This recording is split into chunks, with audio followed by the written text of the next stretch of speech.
Eccoci con Alessandro Perico, prima delle verifiche tecniche sportive del 49esimo Rally del Friuli Venezia Giulia. Alessandro, possiamo chiederti intanto... Bello prima di tutto venire a tornare a fare Udine perché un po' di amici, mi ha fatto un po' di feste il dopo gara e quindi parecchi fans, quindi sai quando vai a correre dove hai fans e dove hai bei ricordi è sempre bello, quindi l'anno scorso ero un po' dispiaciuto che purtroppo Udine era diventato TRA. Meno male, sono contento che Giorgio ha riuscito a inserire l'Alto Orientale nel campionato italiano.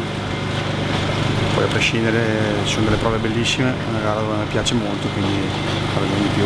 Un anno di turnazione, siamo tornati di nuovo in CIR, abbiamo anche le storiche a livello... Poi avete fatto un pienone di macchine, vero? Bene per voi, siete bravi, quando uno fa il pieno è sempre bravo. E tu, toccando ferro e con tutta la superstizione del caso, cosa ti aspetti da questo Rally del Friuli Venezia Giulia? Noi dobbiamo un po' attaccare, poi tanto non abbiamo niente da perdere, quindi andremo sicuramente decisi e col passo subito giusto, poi si vedrà cosa succede. Sicuramente sarà una bella lotta, dai. E allora ci vediamo sulle prove speciali di questo Rally del Friuli. Ok. Grazie mille, Ciao ragazzi, ciao.